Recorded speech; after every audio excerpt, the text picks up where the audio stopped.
Bonjour mesdames et messieurs, ici Thiago Turcato de Radio-Canada qui vous parle directement de Vancouver. Nous sommes à la fin du mois d'octobre 1941.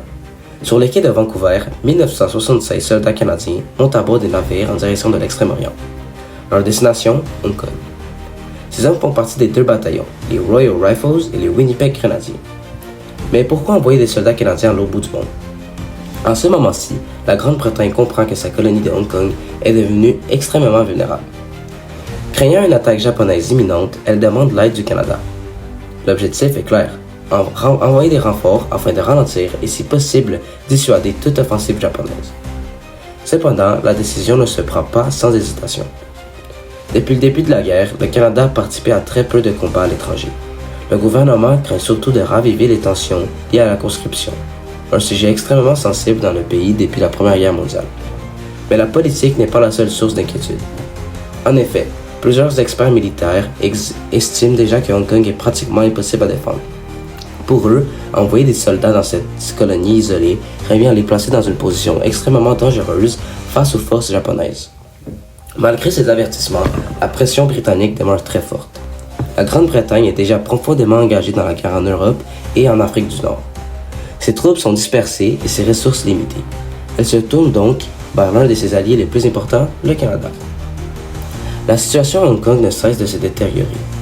Isolée en Asie de l'Est, la colonie britannique devient une cible directe du Japon impérial, surtout après l'attaque de Pearl Harbor en 1941. Sa position géographique, la faiblesse de ses défenses et l'impossibilité d'obtenir rapidement des renforts majeurs la rendent extrêmement vulnérable. En conclusion, le gouvernement du Canada a choisi d'envoyer des soldats à Hong Kong. Par ce geste, ils affirment son engagement envers la paix britannique, tentent de défendre un territoire menacé et démontrent que le Canada est prêt à participer pleinement à l'effort de guerre. Ici Thiago Turcato de Radio-Canada qui vous parle directement de Vancouver. Bonjour chers compatriotes de guerre, ici Benjamin Gagné de Radio-Canada provenant de Montréal. Dans les derniers jours, multiples incidents ne cessent d'être signalés. Aujourd'hui, le 19 décembre 1941, un homme est tombé en héros. Josh Osborne reste une figure emblématique de la défense de Hong Kong. Durant la Seconde Guerre mondiale, en décembre 1941, alors que les forces japonaises assiégeaient Hong Kong, il était un jeune soldat courageux. Au milieu du chaos, alors qu'une bombe menaçait d'exploser au cœur de sa compagnie, il s'est jeté dessus, sacrifiant sa vie pour sauver ses camarades. Cet acte héroïque a stoppé l'avancée d'une attaque et a donné à ses compagnons le temps de se réorganiser.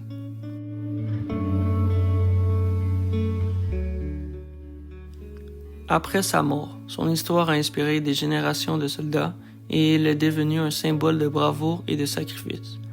Grâce à son geste, les tactiques ont évolué, l'unité s'est renforcée et aujourd'hui, il est reconnu comme un modèle de détermination et de sacrifice dans l'histoire militaire canadienne.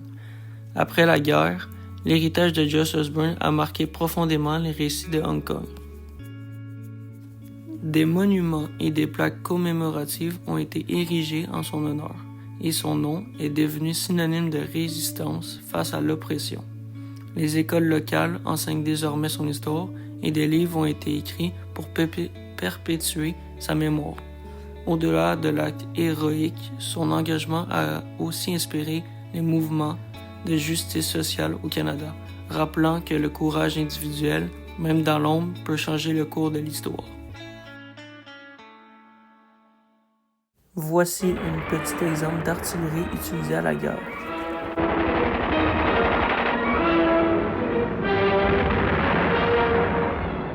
Merci de votre écoute au sujet de Josh Osborne. Ici William Mona de Radio-Canada qui vous parle en direct de Hong Kong. La bataille de Hong Kong s'est terminée en 1941. Elle a été l'une des défaites les plus cuisantes du Canada. Et les soldats sur place n'ont pas été épargnés et ont soit subi la mort ou un traumatisme grave. Des 783 Canadiens envoyés à Hong Kong, 290 mourront pendant la bataille. Les autres seront capturés par les forces japonaises et envoyés dans les camps de prisonniers. Les conditions de vie dans ces camps sont inhumaines. Les détenus vivent dans des huttes pleines d'humidité, non isolés au froid de l'hiver et infestés de vermine. De plus, ils sont extrêmement sous-nourris, ils doivent réaliser des travaux forcés. Plus de 260 Canadiens succomberont dans ces conditions horribles. Leur mort a principalement été causée par les maladies, comme la diphtérie et le béri-béri. Les survivants seront libérés en 1945, après la capitulation du Japon. Les survivants ont subi des séquelles physiques et mentales. Ils sont ressortis des camps avec des corps amaigris et des côtes apparentes. Psychologiquement, plusieurs ex-détenus ont développé un trouble de stress post-traumatique. Ce trouble, notamment causé par la violence des gardiens et la mort de leurs camarades, entraîne des cauchemars fréquents, de la difficulté à parler de leur expérience et un sentiment de culpabilité d'avoir survécu alors que d'autres non.